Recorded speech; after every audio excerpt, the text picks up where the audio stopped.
Hello दोस्तों, आज की इस वीडियो में हम देखेंगे कि इस वैकेंसी में टोटल कितना टाइम लगता है और कितना समय में ये कंप्लीट हो जाती है वैकेंसी।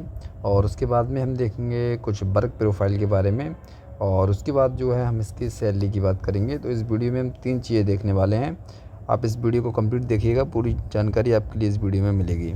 तो हम बात कर रहे हैं किसकी, एम्स AAO की ग्रुप कोड 2 के बारे में हम बात कर रहे हैं। इसमें वैकेंसी जो कंप्लीट होती है उसके लिए टोटल टाइम कितना लगता है, तो जिसके लिए एग्जांपल लिया है 2025 में वैकेंसी आई थी KD 4। ठीक है, KD 4 जो आया था CRE 4 जिसे बोलते हैं, CRE 4 कॉमन रिक्रूटमेंट एग्जामिनेशन 4 की बात कर रहे हैं। इसका नोटिफिकेशन जो आया था वो आया था 11 नवंबर 2025 को नोटिफिकेशन आया था। और इसके फॉर्म ऑनलाइन हुए थे 14 नवंबर 2025 से लेकर 2 दिसंबर 2025 तक हुए थे। और इसमें जो फिर उसके बाद उसकी जो एग्ज़ाम डेट इसके बाद आई है, एग्ज़ाम डेट इसकी आई 22 से 24 दिसंबर तक। आप यहाँ पर देख रहे होंगे कि इसका जो नोटिफिकेशन आया है वो 11 नवंबर को आया है और एग्ज़ाम डेट इसकी क्या है, 22 से 24 दिसंबर। मतलब ठीक 1 महीने 10 दिन बाद जो है इसका एग्ज़ाम हो जाता है नोटिफिकेशन आने के। ठीक है, नोटिफिकेशन आने के ठीक 1 महीने 10 दिन बाद जो है एग्ज़ाम इसका हो जाता है। और जो एग्ज़ाम जो हुआ, जो कि CBT था, कंप्यूटर बेस्ड टेस्ट MCQ वाला, जिसमें 100 क्वेश्चन थे, ये वो वाला एग्ज़ाम है। ठीक है, और जिसका रिज़ल्ट आया 22 जनवरी 2026 के लिए। ठीक है, ठीक 1 महीने बाद इसका रिज़ल्ट आ जाता है। उसके बाद फिर स्किल टेस्ट कंडक्ट कराया जाता है। स्किल टेस्ट होता है 1 मार्च 2026 के लिए। और फिर स्किल टेस्ट का जो रिज़ल्ट आता है वो आता है 9 अप्रैल 2026 के लिए। ठीक है, और फिर इसका जो है ऑनलाइन सीट एलोकेशन का जो रिज़ल्ट आता है, क्योंकि जब ये जो रिज़ल्ट होता है, रिज़ल्ट जो 9 अप्रैल 2026 को जो आया था स्किल टेस्ट का, इसके बाद में जो है क्योंकि जो फाइनल रिज़ल्ट होता है और फाइनल रिज़ल्ट के जो भी कैंडिडेट होते हैं वो सीट एलोकेशन में अपना प्रेफरेंस भरते हैं कि उनके लिए कौन सा एम्स चाहिए, कौन सा ICMR चाहिए, इस तरीके से। तो जो सीट एलोकेशन का जो रिज़ल्ट होता है वो 6 मई 2026 के लिए आया। ठीक है, तो आप यहाँ पर देख सकते हैं क्या, यहाँ पर जो है 11 नवंबर 2025 को नोटिफिकेशन आया और उसके बाद में जो सीट एलोकेशन का जो रिज़ल्ट आ गया था वो 6 मई 2026 को आ गया था। तो नवंबर, दिसंबर, जनवरी, फरवरी, मार्च, अप्रैल, मई, 1 2 3 4 5 6 7, लगभग 7 महीने में कंप्लीट नोटिफिकेशन से लेके हम बात कर रहे हैं, नोटिफिकेशन से लेके पूरा सीट एलोकेशन तक का रिज़ल्ट जो है मात्र 6 से लेके 7 महीने में कंप्लीट इसका प्रोसेस हो गया। तो इसीलिए दोस्तों ये वैकेंसी बहुत जल्दी कंप्लीट होती है और जल्दी ही एक सरकारी नौकरी आपके लिए मतलब मिल सकती है अगर आप इसकी तैयारी करेंगे। तो जो है मतलब 6 से 7 महीने का टाइम इसमें लगता है। अच्छा, फिर जो है सीट एलोकेशन जब हो जाती हैं तो सीट एलोकेशन के बाद में जो भी आपको एम्स या ICMR मिला है वो आपका DV कराता है। ठीक है, अब उसकी ज़िम्मेदारी है, जो भी आपको एलोकेशन हो के एम्स या ICMR मिला है अब उसकी ज़िम्मेदारी है वो आपका DV कराएगा। और DV कराने के बाद आपकी फिर जो है वो ज्वाइनिंग के लिए अपॉइंटमेंट लेटर वगैरह, ज्वाइनिंग वगैरह वो लोग दे देते हैं। ठीक है, तो ये जो है प्रोसेस रहता है इसका। तो ये इसका मतलब टाइम है कि इतना टाइम लगभग ऐसे आप मान के चल सकते हैं 6 से 7 महीने इसमें लगते हैं। और 6 से 7 महीने में एक आप अच्छी नौकरी पा सकते हैं अच्छी तरीके से अगर आप इसमें मेहनत करेंगे तो। ठीक है, अब हम बात कर लेते हैं वर्क प्रोफाइल के बारे में। ठीक है, मैंने यहाँ पर जो AA की जो वर्क प्रोफाइल है उसके बारे में कुछ लिखा है। ठीक है, हालांकि चाहे जूनियर एडमिनिस्ट्रेटिव ऑफिसर हो या फिर ऑफिस असिस्टेंट हो, लगभग वर्क प्रोफाइल थोड़ी सी सेम ही रहती है, कुछ अंतर रहता है इसमें। ठीक है, लेवल 7 और 6 में कुछ इसमें डिफरेंस रहता है। जैसे वर्क प्रोफाइल क्या है, जिसमें अगर हम यहाँ पर AA की बात हम यहाँ पर कर रहे हैं तो आप यहाँ पर देखेंगे कि एस्टेब्लिशमेंट और एडमिनिस्ट्रेशन जो सेक्शन है उसका काम रहता है। जैसे कि एम्प्लॉय जो होते हैं उनकी लीव का जो रिकॉर्ड है वो मतलब उनकी छुट्टियां वगैरह अपडेट करना। ठीक है, ज्वाइनिंग, अगर कोई न्यू कैंडिडेट हैं उनकी ज्वाइनिंग वगैरह कराना। ट्रांसफ़र एम्प्लॉयज़ का होता है उसका काम। ठीक है, सर्विस बुक वगैरह अपडेट करना, ये सब जो है काम जो है एस्टेब्लिशमेंट सेक्शन या फिर इसमें जो काम रहते हैं। इसके अलावा जो रिक्रूटमेंट रिलेटेड फ़ाइल्स हैं उनका भी काम रहता है कि उन फाइल्स का जो रिक्रूटमेंट रिलेटेड जो फाइल्स हैं उनको अपडेट रखना, मतलब और उनमें जो भी मतलब रूल्स रेगुलेशन के हिसाब से रिक्रूटमेंट वगैरह कराना, तो ये सब काम उसमें रहता है।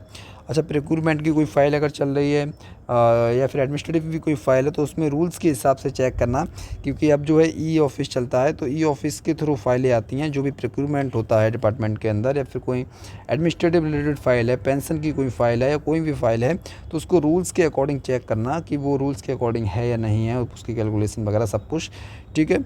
और उसके अलावा कुछ मीटिंग्स वगैरह रहती हैं तो वो भी कुछ अटेंड करनी रहती हैं।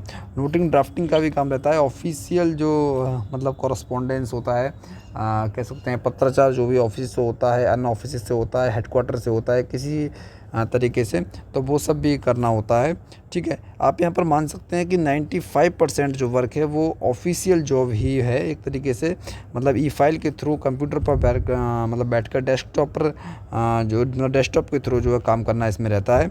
95% जो है ऑफिशियल जॉब इसकी रहती है।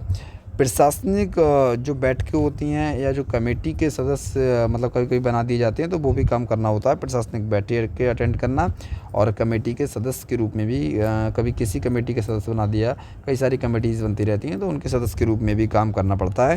तो ये कुछ जो वर्क प्रोफाइल होती है, पूरा जो है आप चेयर कुर्सी मतलब चेयर मेज पर मतलब चेयर पर बैठकर आप जो है बढ़िया तरीके से डेस्कटॉप की सहायता से आप मतलब ये फाइल ये ऑफिस के थ्रू जो है इसमें काम करते हैं, ठीक है। और बाकी ये सब जो है एरियाज़ रहते हैं जो मैंने आपको बता दिए, यही सब काम इसमें रहता है। और भी कई तरीके के रोल्स मिलते हैं तो वो सारे ऑडिट वगैरह है, अगर आप अकाउंट्स में आपकी पोस्टिंग है तो इस तरीके से, ठीक है। और फाइनेंशियल वगैरह का देखना, बजटिंग वगैरह देखना, ये सब रहता है। तो काम जो है डिस्ट्रीब्यूट होता रहता है, आपको किस सेक्शन में रखा जाता है वो उस पर डिपेंड करता है, ठीक है। अब हम बात करते हैं इसकी सैलरी के बारे में। सैलरी यहाँ पर हमने ली है पहले AA की सैलरी ली है एम्स के अंदर, जो कि XCT के अकॉर्डिंग ली गई है और लेवल 7 की ये पोस्ट है, ठीक है। तो यहाँ पर अब देखिएगा सैलरी का क्या है, मैंने यहाँ पर आपको डिटेल में लिख कर बताया है। बेसिक पे जो इस पोस्ट का रहता है वो रहता है 44,900 रुपये। फिर डियरनेस अलाउंसेस ये मैंने आज के ही हिसाब से लगाया है, जो कि 60% अभी चल रहा है, तो ये 26,940 रुपये बनेगा 44,900 का। उसके अलावा जो है HRA, क्योंकि हम XCT के हिसाब से कर रहे हैं यहाँ पर कैलकुलेशन, तो HRA जो होगा 44,900 का जो है 13,470 रुपये बनेगा।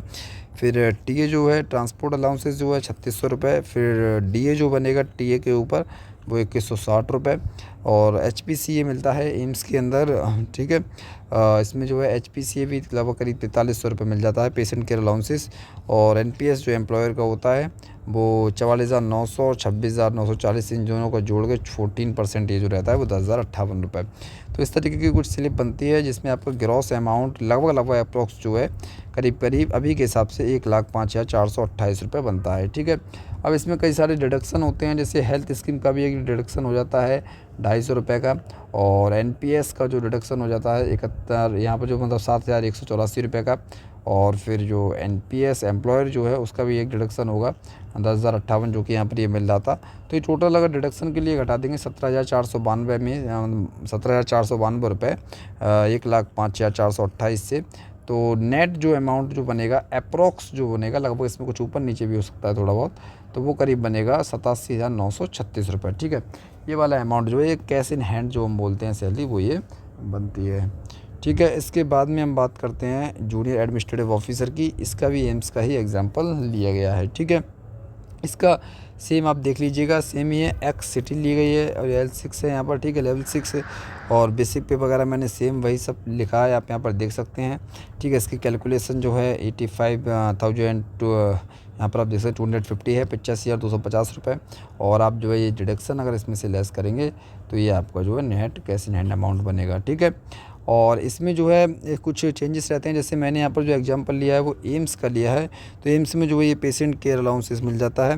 बाकी अभी ICMR में जो है पेशेंट केयर अलाउंसेस अभी जो है मतलब नॉन टेक्निकल पोस्टें जो हैं, जैसे कि डबल ये असिस्टेंट वगैरह, उस पर ये नहीं दिया जा रहा है, तो वो इसमें लेस हो जाता है, तो उसका सैलरी का थोड़ा सा डिफरेंस यहाँ पर रहता है, ठीक है।